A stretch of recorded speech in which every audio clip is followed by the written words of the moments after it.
Dear students, business മാനേജ്മെന്റിന്റെ മറ്റൊരു ക്ലാസ്സിലേക്ക് കൂടി എല്ലാവരെയും വെൽക്കം ചെയ്യുന്നു.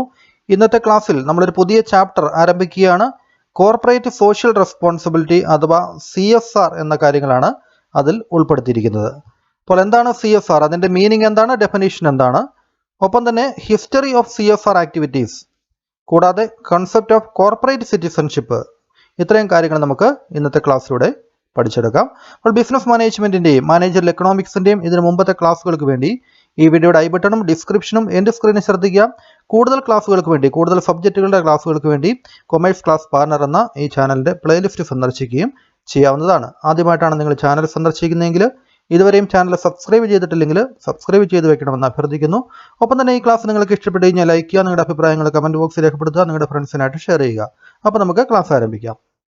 കോർപ്പറേറ്റ് സോഷ്യൽ റെസ്പോൺസിബിലിറ്റി അഥവാ CSR. അപ്പോൾ ആദ്യം നമുക്കതിൻ്റെ മീനിങ്ങും ഡെഫിനേഷനും നോക്കാം. അപ്പോൾ എന്താണ് CSR? CSR is A concept in which companies integrate social and environmental concerns with there business operations voluntarily. ഒരു ബിസിനസ് സ്ഥാപനം തങ്ങളുടെ ബിസിനസ്സിൻ്റേതായിട്ടുള്ള ഓപ്പറേഷൻസിൻ്റെ ഒപ്പം തന്നെ സോഷ്യൽ ആൻഡ് എൻവയറമെൻ്റൽ കൺസേൺസ്, സൊസൈറ്റിയുമായിട്ട് ബന്ധപ്പെട്ട പരിസ്ഥിതിയുമായിട്ട് ബന്ധപ്പെട്ട ആശങ്കകൾ, കൺസേൺസ്, അതുമായിട്ട് ബന്ധപ്പെട്ട പ്രോബ്ലംസ്, അതെല്ലാം അവരുടെ ബിസിനസ് ഓപ്പറേഷൻസുമായിട്ട് ഇൻ്റഗ്രേറ്റ് ചെയ്തുകൊണ്ട് പോകുന്നതിനെയാണ്, സംയോജിപ്പിച്ചുകൊണ്ട് പോകുന്നതിനെയാണ് CSR എന്ന കോൺസെപ്റ്റ് കൊണ്ട് ഉദ്ദേശിക്കുക. അത് വോളണ്ടറിലി ആണ്, നിർബന്ധമായിട്ടും അവരെ ആരെങ്കിലും കമ്പൽ ചെയ്ത് ചെയ്യിക്കുന്നതല്ല. വോളണ്ടറിലി സ്വയം കമ്പനികൾ ഏറ്റെടുത്ത് അവരുടെ ഉത്തരവാദിത്തമായിട്ട്, ഒബ്ലിഗേഷനായിട്ട് ഏറ്റെടുത്ത് നടപ്പിലാക്കുന്ന കാര്യമാണ് ഈ CSR അഥവാ കോർപ്പറേറ്റ് സോഷ്യൽ റെസ്പോൺസിബിലിറ്റി, അല്ലെങ്കിൽ കമ്പനികളുടെ സാമൂഹിക ഉത്തരവാദിത്തം എന്ന് പറയുന്നത്. അപ്പോൾ നമുക്ക് അതിൻ്റെ ഒരു ഡെഫിനേഷൻ നോക്കി വയ്ക്കാം. According to the World Business Council for Sustainable Development, World Business Council for Sustainable ഡെവലപ്മെൻറ്റിൻ്റെ അഭിപ്രായ പ്രകാരം CSR എന്ന് പറയുന്നത് it is the continuing commitment by business to behave ethically and contribute to economic development. അപ്പോൾ ഒരു business തുടർച്ചയായിട്ട് അവർ ചെയ്യേണ്ട ഒരു കമ്മിറ്റ്മെൻ്റ് ആണ്, ചെയ്യേണ്ട ഒരു ഡ്യൂട്ടിയാണ് to behave ethically and contribute to economic development. അവർ എത്തിക്കലായിട്ട് ബിഹേവ് ചെയ്യണം. കമ്പനികൾ അവരുടെ ബിസിനസ്സിൽ എത്തിക്സ് അവർ കീപ്പ് ചെയ്യേണ്ടതുണ്ട്. ഒപ്പം തന്നെ കോൺട്രിബ്യൂട്ട് ടു ഇക്കണോമിക് ഡെവലപ്മെൻറ്റ്, അവർ സാമ്പത്തികമായിട്ടുള്ള ഡെവലപ്മെൻറ്റിന് വേണ്ടി രാജ്യത്തിൻ്റെയും കമ്പനിയുടെയും എല്ലാം ഡെവലപ്മെൻറ്റിന് വേണ്ടി അവർ ശ്രമിക്കേണ്ടതാണ്. While improving the quality of life of the workforce, അതിനൊപ്പം തന്നെ വർക്ക് ഫോഴ്സ്, അവർക്ക് വേണ്ടി ജോലി ചെയ്യുന്ന എംപ്ലോയീസിൻ്റെ ലൈഫ് ക്വാളിറ്റി അല്ലെങ്കിൽ ക്വാളിറ്റി ഓഫ് ലൈഫ് അത് ഇമ്പ്രൂവ് ചെയ്യേണ്ടതാണ്. ജീവിത സാഹചര്യങ്ങൾ മെച്ചപ്പെടുത്താൻ വേണ്ടി ശ്രമിക്കേണ്ടതാണ്. ആൻഡ് ദിയർ ഫാമിലീസ്, വർക്ക് ഫോഴ്സിൻ്റെ ജീവിത സാഹചര്യങ്ങൾ മെച്ചപ്പെടുമ്പോൾ അവരെ ഡിപ്പെൻഡ് ചെയ്ത് നിൽക്കുന്ന ഫാമിലീസിൻ്റെയും ക്വാളിറ്റി ഓഫ് ലൈഫ് അത് ഇൻക്രീസ് ചെയ്യുന്നു. As well as of the local community, അതുകൂടാതെ അവർ ആ ബിസിനസ് സ്ഥാപനം നിലനിൽക്കുന്നത് ഏത് ലോക്കൽ കമ്മ്യൂണിറ്റിയിലാണോ ആ പ്രദേശത്തിൻ്റെ വളർച്ചയ്ക്കും അവർ കാരണമാകേണ്ടതാണ്. അതിനുവേണ്ടിയും അവർക്ക് സോഷ്യലായിട്ടുള്ള ഒബ്ലിഗേഷനുണ്ട്. And society at a large, സമൂഹത്തിൽ ഒന്നടങ്കം, ഒരു സമൂഹത്തെ മൊത്തത്തിൽ ഗുണകരമായിട്ടുള്ള കാര്യങ്ങൾ ചെയ്യുക കൂടി ചെയ്യണം. അവർക്ക് എക്കണോമിക് ഡെവലപ്മെൻറ്റ് ആവശ്യമാണ്.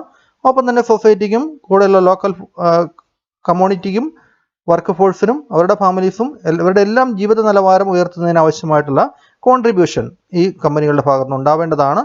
അതിനെയാണ് CSR എന്നുകൊണ്ട് world Business Council for Sustainable development അഭിപ്രായപ്പെടുന്നത്. ഇനി നമുക്ക് സിലബസിൽ പറഞ്ഞിരിക്കുന്ന മറ്റൊരു ടോപ്പിക്കാണ് ഹിസ്റ്ററി ഓഫ് CSR ആക്ടിവിറ്റീസ്. ഈ കോർപ്പറേറ്റ് സോഷ്യൽ റെസ്പോൺസിബിലിറ്റി അതുമായിട്ട് ബന്ധപ്പെട്ട ആക്ടിവിറ്റീസിൻ്റെ ഹിസ്റ്ററി, അതിൻ്റെ തുടക്കം എങ്ങനെയായിരുന്നു, വേൾഡ് വൈഡ് തുടക്കം എങ്ങനെയാണ്, ഇന്ത്യയിലുള്ള തുടക്കം എങ്ങനെയാണ്, അപ്പോൾ അതിൻ്റെ ഒരു ഷോർട്ട് ഹിസ്റ്ററി കൂടെ നമുക്കൊന്ന് നോക്കി വയ്ക്കാം. The concept of CSR originated in 1950s when American corporations shot up in size and power, creating a threat to democracy. അപ്പോൾ അമേരിക്കൻ കോർപ്പറേഷൻസ്, അമേരിക്കയിലുള്ള വൻകിട കോർപ്പറേറ്റ് സ്ഥാപനങ്ങൾ shot up in size and power, അവരവരുടെ വലുപ്പത്തിലും അവരുടെ അധികാരത്തിലും അവർ പെട്ടെന്ന് ഉയർന്നു വന്നു 1950s, 1950കളിൽ. Creating a threat to democracy, അപ്പോൾ അമേരിക്ക പോലുള്ളൊരു ഡെമോക്രാറ്റിക് കൺട്രിയുടെ അധികാരങ്ങൾ നിർണ്ണയിക്കുന്ന ജനാധിപത്യത്തിന് വരെ ഭീഷണിയാകുന്ന രീതിയിൽ അത്രമാത്രം വളർച്ചയിലായിരുന്നു അമേരിക്കൻ കോർപ്പറേഷൻസ് ആ 1950s. അപ്പോൾ CSR concept figured in most of the public debates in 1960s and 1970s. അതിനുശേഷം 1960, 1970കളിലേക്ക് വന്നപ്പോൾ CSR എന്ന് പറയുന്ന ഒരു കോൺസെപ്റ്റ്, അതായത് കമ്പനികളുടെ സാമൂഹിക ഉത്തരവാദിത്വം, അത് ഒരു പബ്ലിക് ഡിബേറ്റിന് അല്ലെങ്കിൽ ആളുകൾ അതെല്ലാം ചർച്ച ചെയ്തു തുടങ്ങി. അത് ആവശ്യമാണെന്ന രീതിയിൽ ഒരു ചർച്ച വന്നു. This period was confronted with the problems of poverty. ഇപ്പോൾ ഈ 1960s 1970s പ്രത്യേകത, ആ കാലയളവിൽ ദാരിദ്ര്യം, പോവർട്ടി ഉണ്ടായിരുന്നു, അൺഎംപ്ലോയ്മെൻറ്റ് കൂടുതലായിരുന്നു, തൊഴിലില്ലായ്മ, ആൻഡ് പൊല്യൂഷൻ, എൻവയറമെൻ്റൽ പൊല്യൂഷൻ, പരിസ്ഥിതിക്ക് ദോഷകരമായിട്ടുള്ള വാതകങ്ങൾ, അത്തരത്തിലുള്ള കാര്യങ്ങൾ, ഇൻഡസ്ട്രിയലായിട്ടുള്ള മാലിന്യങ്ങൾ. അപ്പോൾ അത് കാരണം കൊണ്ടെല്ലാം വളരെ ബുദ്ധിമുട്ടുന്ന സമയമായിരുന്നു ഈ ഒരു കാലയളവ്. Many social protesters came up demanding changes in business policies. അപ്പോൾ ഇതുമായിട്ട് സൊസൈറ്റിയുമായിട്ട് ബന്ധപ്പെട്ട അല്ലെങ്കിൽ സോഷ്യലായിട്ട് പ്രവർത്തനങ്ങൾ നടത്തുന്ന പല ആളുകളും ഇത്തരം കാര്യങ്ങൾക്ക് എതിർപ്പുമായിട്ട് പ്രൊട്ടസ്റ്റ് ചെയ്തുകൊണ്ട് പ്രൊട്ടസ്റ്റേഴ്സായിട്ട് അവർ വന്നു. ബിസിനസ് പോളിസീസിൽ മാറ്റം വരുത്തണമെന്നായിരുന്നു അവർ ഡിമാൻഡ് ചെയ്തത്. Demanding changes in business policies. Until the 1980s corporate social responsibility had little impact own business. എങ്കിൽ പോലും 1980 വരെ ഈ CSR എന്ന് പറയുന്ന കോൺസെപ്റ്റിന് യൂറോപ്പിൽ വലിയ ഇമ്പാക്റ്റ് ഒന്നും ഉണ്ടായിരുന്നില്ല. യൂറോപ്പിലേക്ക് വരുമ്പോൾ അവിടെ 1980s CSRന് വലിയ ഇമ്പാക്റ്റ് ഉണ്ടായിരുന്നില്ല, വലിയ സ്ഥാനം ഉണ്ടായിരുന്നില്ല. But today very strong movement is effort to question the unbridled business activities which ought to be regulated by state. പക്ഷേ പിന്നീട് അങ്ങോട്ട് അവിടെയും ഇത്തരത്തിലുള്ള മൂവ്മെൻറ്റുകൾക്ക് ശക്തി വന്നു. ഇന്ന് very strong movement is effort, വളരെ വ്യക്തമായിട്ടുള്ളൊരു മൂവ്മെൻറ്റ് ആരംഭിച്ചിട്ടുണ്ട്. എഫോർട്ട് എന്ന് വെച്ച് കഴിഞ്ഞാൽ കമൻസ് ചെയ്യുക, ബിഗിൻ ചെയ്യുക, സ്റ്റാർട്ട് ചെയ്യുക എന്നൊക്കെയാണ്. To question the unbridled business activities. Unbridled business activities, unbridled എന്ന് വെച്ച് കഴിഞ്ഞാൽ അൺറെസ്ട്രെയിൻഡ് അല്ലെങ്കിൽ നിയന്ത്രണമില്ലാത്ത എന്നൊക്കെയാണ്. അപ്പോൾ നിയന്ത്രണമില്ലാത്ത ബിസിനസ് ആക്ടിവിറ്റീസിനെയൊക്കെ ക്വസ്റ്റ്യൻ ചെയ്തുകൊണ്ട് ഒരു മൂവ്മെൻറ്റ് സ്റ്റാർട്ട് ചെയ്തിട്ടുണ്ട്. Which ought to be regulated by state. Business തീർച്ചയായിട്ടും സ്റ്റേറ്റിനാൽ റെഗുലേറ്റ് ചെയ്യപ്പെടണം, അവർ നിയന്ത്രിക്കപ്പെടേണ്ടതാണ് എന്നുള്ള ഒരു ധാരണയിൽ നിന്നാണ് ഇത്തരത്തിലുള്ള മൂവ്മെൻറ്റുകളൊക്കെ വന്നിരിക്കുന്നത്. ഇനി non governmental organisations came up protesting against the evils of globalisation. ഇപ്പോൾ നോൺ ഗവൺമെൻറ്റൽ ഓർഗനൈസേഷൻസ്, ഇപ്പോൾ നോൺ ഗവൺമെൻറ്റായിട്ടുള്ള ഓർഗനൈസേഷൻസ് വരെ ഇത്തരത്തിലുള്ള ഒരു പ്രൊട്ടക്സ്റ്റുമായിട്ട് ഗ്ലോബലൈസേഷനൊക്കെ വന്നപ്പോൾ അതിൻ്റെ ദൂഷ്യവശങ്ങളെക്കുറിച്ച് പറഞ്ഞുകൊണ്ട് ലാർജ് സ്കെയിൽ ഇൻഡസ്ട്രിയലൈസേഷൻ, വൻതോതിൽ വ്യവസായവൽക്കരണവും ആഗോളവൽക്കരണവും അതിൻ്റെയൊക്കെ ഈവിൽസ്, ദൂഷ്യവശങ്ങൾ അല്ലെങ്കിൽ നെഗറ്റീവ് സൈഡ്സ് പറഞ്ഞുകൊണ്ട് പ്രതിഷേധവുമായിട്ട് വരികയുണ്ടായി. So very many business houses in the last 5 decades of the 20th century. അപ്പോൾ 20ാം സെഞ്ചുറിയുടെ അവസാനത്തോടു കൂടി, അതിൻ്റെ അവസാന ശതകങ്ങളിൽ they started to recognise the responsibility to society. അവർക്കൊരു സൊസൈറ്റിയോട്, ഈ ബിസിനസ് സ്ഥാപനങ്ങളൊക്കെ സൊസൈറ്റിയോടൊരു ഉത്തരവാദിത്വമുണ്ട് എന്നുള്ള കാര്യം അവർ അംഗീകരിച്ചു തുടങ്ങി. ലാഭം നേടുക എന്നുള്ളത് മാത്രമല്ല, അവർ നിലനിൽക്കുന്ന സൊസൈറ്റിയിൽ അവർക്ക് ആ സൊസൈറ്റിയോട് ചില ഒബ്ലിഗേഷൻസ്, കടപ്പാടുകളുണ്ട് എന്നുള്ളത് അവർ അംഗീകരിച്ചു തുടങ്ങി. Increasing privatisation cum industrialisation made corporation vulnerable to adverse criticism. ഇപ്പോൾ പ്രൈവറ്റൈസേഷൻ്റെയും ഒപ്പം തന്നെ വ്യവസായവൽക്കരണത്തിൻ്റെയൊക്കെ ഭാഗമായിട്ട് പുതിയ പുതിയ കോർപ്പറേഷൻസ് രൂപക്കൊള്ളുകയും, പക്ഷെ അങ്ങനെയുള്ള കോർപ്പറേഷൻസ് ആ ഒരു കാലഘട്ടത്തിൽ വൾണറബിൾ ടു അഡ്വൈസ് ക്രിറ്റിസിസം, അവർ വളരെ വ്യക്തമായിട്ടുള്ള അല്ലെങ്കിൽ വളരെ രൂക്ഷമായിട്ടുള്ള അവർക്ക് പ്രതികൂലമായിട്ടുള്ള ക്രിറ്റിസിസത്തിന് അവർ ഏൽക്കേണ്ടി വന്നു. അത്തരത്തിലുള്ള വിമർശനങ്ങൾ അവർ ഏൽക്കേണ്ടി വന്നു, അതിന് വിധേയമായിരുന്നു. വൾണറബിൾ എന്ന് വെച്ച് കഴിഞ്ഞാൽ അറ്റാക്കിന് വിധേയമാകുക എന്നുള്ളതാണ്. അപ്പോൾ അഡ്വൈസ് ആയിട്ടുള്ള ക്രിറ്റിസിസം, അതിന് അവർക്ക് വിധേയമാകേണ്ടി വന്നു. ഇനി history of corporate governance in India. ഇപ്പോൾ ഇന്ത്യൻ കോണ്ടക്സ്റ്റിലേക്ക് വരുമ്പോൾ ഡേറ്റ്സ് ബാക്ക് ടു 1992. 1992 ഇത്തരത്തിലുള്ളൊരു മൂവ്മെൻറ്റ് ആരംഭിച്ചത്. Soon after the publication of Cadbury committee report. അപ്പോൾ ഒരു CSR, കോർപ്പറേറ്റ് സോഷ്യൽ റെസ്പോൺസിബിലിറ്റി എന്ന് പറയുന്ന ഒരു ആശയം ഇന്ത്യയിൽ വേരൂന്നിയത് അല്ലെങ്കിൽ സ്റ്റാർട്ട് ചെയ്തത് കാഡ്ബറി കമ്മിറ്റി റിപ്പോർട്ട് 1992 സമർപ്പിച്ചുള്ളപ്പോഴാണ്. The Confederation of Indian Industry CI started the corporate governance movement in 1997. അപ്പോൾ ഇന്ത്യൻ ഇൻഡസ്ട്രിയുടെ കോൺഫെഡറേഷൻ അല്ലെങ്കിൽ കോൺഫെഡറേഷൻ ഓഫ് ഇന്ത്യൻ ഇൻഡസ്ട്രി അവർ കോർപ്പറേറ്റ് ഗവേണൻസ് മൂവ്മെൻറ്റുമായിട്ട് ബന്ധപ്പെട്ട് ചില കാര്യങ്ങളൊക്കെ നിർദ്ദേശിക്കുകയുണ്ടായി. 1997 അത് ഉണ്ടായത്. വിത്തിൻ 3 years, 3 വർഷങ്ങൾക്കകം we find several large listed companies in India voluntarily adopting the CI code. ഇപ്പോൾ കോൺഫെഡറേഷൻ ഓഫ് ഇന്ത്യൻ ഇൻഡസ്ട്രി പറഞ്ഞിരിക്കുന്ന ആ ഒരു കോഡ് ഓഫ് എത്തിക്സ്, സോഷ്യൽ റെസ്പോൺസിബിലിറ്റിയായിട്ട് ബന്ധപ്പെട്ട കാര്യങ്ങളെല്ലാം പ്രധാനപ്പെട്ട എല്ലാ കമ്പനികളും വോളണ്ടറിലി സ്വയം തന്നെ അത് നടപ്പിലാക്കി തുടങ്ങി. The Kumaramangalam Birla committee. ഇപ്പോൾ Kumaramangalam Birla committee 1999 gave its directives, some mandatory, others non mandatory. മറ്റൊരു കമ്മിറ്റി 1999 കുമാരമംഗലം ബിർള കമ്മിറ്റി അവർ ചില മാൻഡേറ്ററി ആയിട്ടുള്ള, വളരെ കമ്പൽസറി ആയിട്ട് നടപ്പിലാക്കേണ്ട ചില കാര്യങ്ങൾ നോൺ മാൻഡേറ്ററി ആയിട്ടും ചില കാര്യങ്ങൾ വോളണ്ടറി ആയിട്ട് നടപ്പിലാക്കേണ്ടതുമായിട്ട് ചില ഡയറക്റ്റീവ്സ്, നിർദ്ദേശങ്ങൾ അവരും മുന്നോട്ട് വെച്ചു.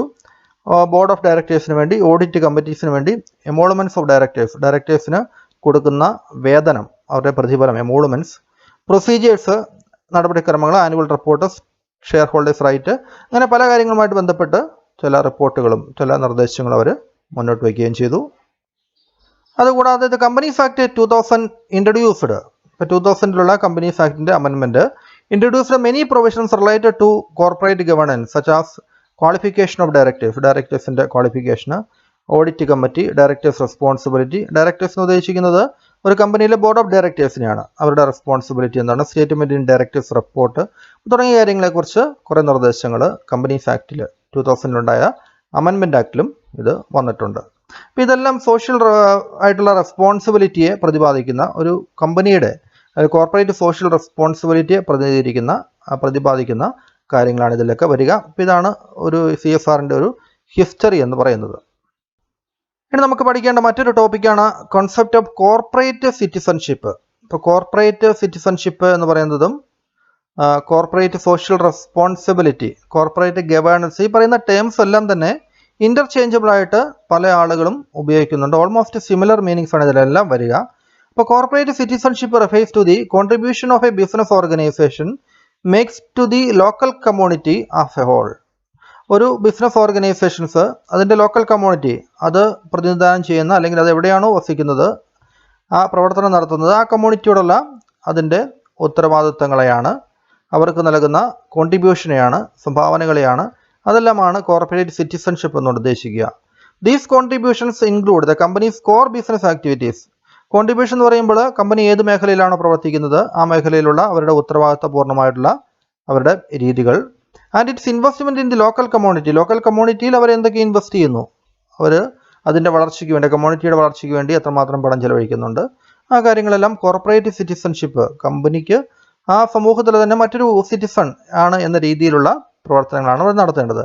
Favourable corporate citizenship leads to long term success in the business. അപ്പോൾ ഒരു ഫേവറബിൾ ആയിട്ടുള്ള, അല്ലെങ്കിൽ കമ്മ്യൂണിറ്റിക്കും സൊസൈറ്റിക്കും ഫേവറബിൾ ആയിട്ടുള്ള, അനുകൂലമായിട്ടുള്ള ഒരു കോർപ്പറേറ്റ് സിറ്റിസൺഷിപ്പ് കമ്പനികൾക്കുണ്ടെങ്കിൽ that will ultimately lead to long time success in the business. അത് ലോങ് ടൈമിലേക്ക് ആ ബിസിനസ്സിന് തന്നെ സക്സസ്സിന്, അതിൻ്റെ വിജയത്തിന് കാരണമാകും. Usually successful corporations engage in various activities. സാധാരണയായിട്ട് നമ്മൾ വിജയം കൈവരിച്ചു എന്ന് നമ്മൾ പറയുന്ന കോർപ്പറേഷൻസ് എല്ലാം they are engaging in various activities with its employees, shareholders, customers, the government authorities and the rest of the community. അവർ അവിടുത്തെ എംപ്ലോയീസുമായിട്ട് കൂടി ചേർന്ന്, ഷെയർ ഹോൾഡേഴ്സുമായിട്ട് കൂടി ചേർന്ന്, അവരുടെ കസ്റ്റമേഴ്സുമായിട്ട് കൂടി ചേർന്ന്, ഗവൺമെൻറ്റുമായിട്ട് കൂടി ചേർന്നുകൊണ്ട് കമ്മ്യൂണിറ്റിയുടെ പല തലത്തിലും അവർ പല രീതിയിലുള്ള പ്രവർത്തനങ്ങളും സോഷ്യലി റെലവൻ്റ് ആയിട്ടുള്ള പ്രവർത്തനങ്ങൾ അവർ ഏർപ്പെടുന്നുണ്ട്. These friendly relationships are vital in the conduct of business. അപ്പോൾ ഇത്തരത്തിലുള്ള ഈ ഗവൺമെൻറ്റും കൺസ്യൂമേഴ്സും ഒപ്പം തന്നെ ബിസിനസ് സ്ഥാപനങ്ങളും എല്ലാവരും തമ്മിലുള്ള ഒരു ഫ്രണ്ട്ലി ആയിട്ടുള്ള റിലേഷൻഷിപ്പ്, ദേ ആർ വൈറ്റൽ, അത് വളരെ ഇമ്പോർട്ടൻ്റ് ആണ്. In the conduct of business concerning finance and social standing within the community. അപ്പോൾ ഇവിടെ ബിസിനസ് ഫിനാൻസുമായിട്ട് ബന്ധപ്പെട്ടും ഒരു സമൂഹത്തിൽ തന്നെ നിൽക്കുന്ന ഒരു സ്ഥാപനം എന്ന നിലയിലും എല്ലാം ഈ റിലേഷൻഷിപ്പ് വളരെ ഇമ്പോർട്ടൻ്റ് ആണ്. Corporate citizenship is often referred to as. Corporate സിറ്റിസൺഷിപ്പിനെ കോർപ്പറേറ്റ് സോഷ്യൽ റെസ്പോൺസിബിലിറ്റി എന്നും കോർപ്പറേറ്റ് ഗവേണൻസിൽ നിന്നും പല രീതിയിൽ തന്നെ ഇതിനെ വിളിക്കാറുണ്ട്. അപ്പോൾ ഓൾമോസ്റ്റ് സിമിലർ ആയിട്ടുള്ള ഒരു ടേം തന്നെയാണ് കോർപ്പറേറ്റ് സിറ്റിസൺഷിപ്പും. അപ്പോൾ ഇത്തരം കാര്യങ്ങളാണ് നമ്മൾ ഇന്നത്തെ ക്ലാസ്സിൽ പഠിക്കുന്നത്. നമുക്ക് ഇതിൻ്റെ ബാക്കി പോർഷൻസ് അടുത്ത ക്ലാസ്സിൽ എടുക്കാം.